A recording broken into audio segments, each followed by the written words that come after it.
We're here in Geneva, Switzerland, at the World Health Organization in a new ICAMP session for ICD-11 revision. WHO is in the process of revising the existing ICD-10 to create a dynamic, living, digital ICD-11.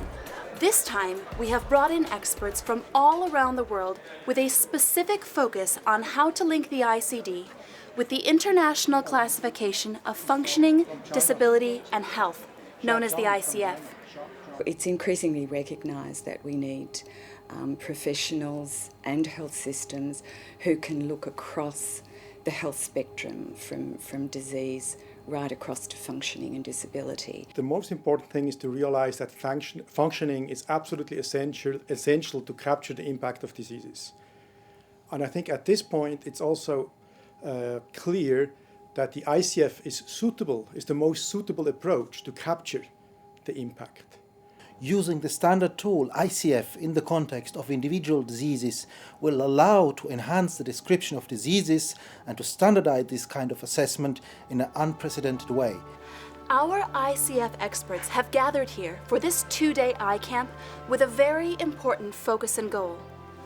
The information from the ICF will assist the ICD in clinical use, as well as for epidemiological and health management purposes. The joint use of the ICD and ICF will enable us in rehabilitation to better describe the needs and problems of our patients and to better actually address their needs. Going back a few years, when the Global Burden of Disease study came out and found mental disorders to be one of the leading causes of the burden of disease, nobody had anticipated that finding. And it turned out that it was the disabilities that were associated with mental disorders. And so that there's something to be gained, very important and powerful in terms of the significance of any disorder, disease, when you combine it with the disabilities. And so that's what we're working toward in the revision of the ICD into the ICD-11 by combining it with the ICF. Particularly in its case mix application, the idea of bringing functioning aspects into it presents some really interesting opportunities for much more sensitive allocations of resources. This calls for a cooperative effort between our ICD and our ICF experts if we are to reach our goal of creating the most useful ICD-11.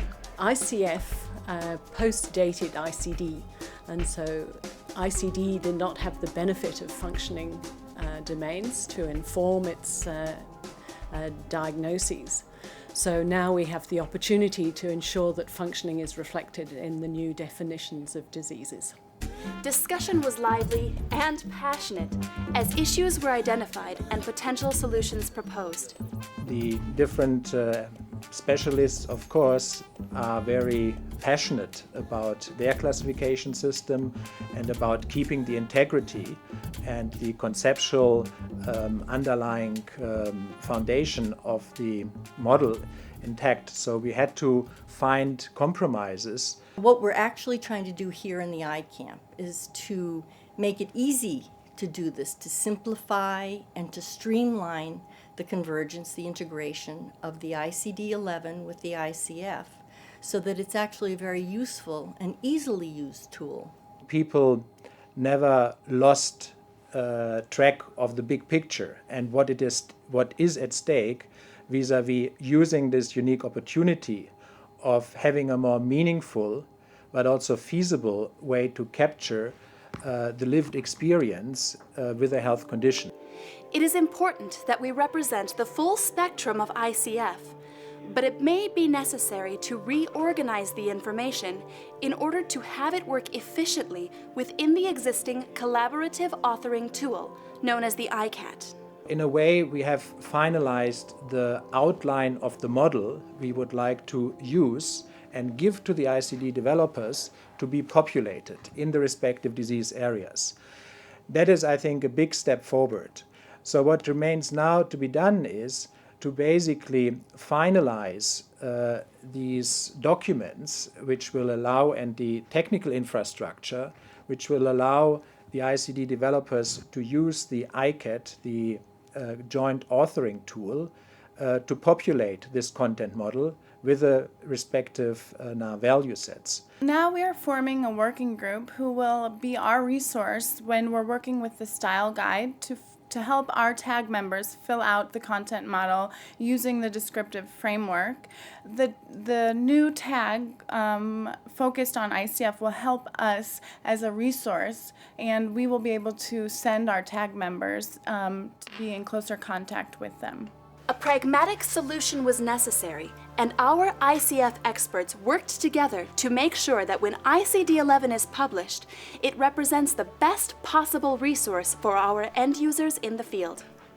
Some of the issues really resolve easily, but these two classifications are complex and not always in tune or in line with each other. And so really the main task will be to create something which can exploit the best of both classifications to enhance a better measurement of health ultimately, because this is what the two things are meant to be. We definitely are on track vis-à-vis linking the ICF, the International Classification of Functioning, Disability and Health, as the international standard to capture health and disability with the ICD, the International Classification of Diseases.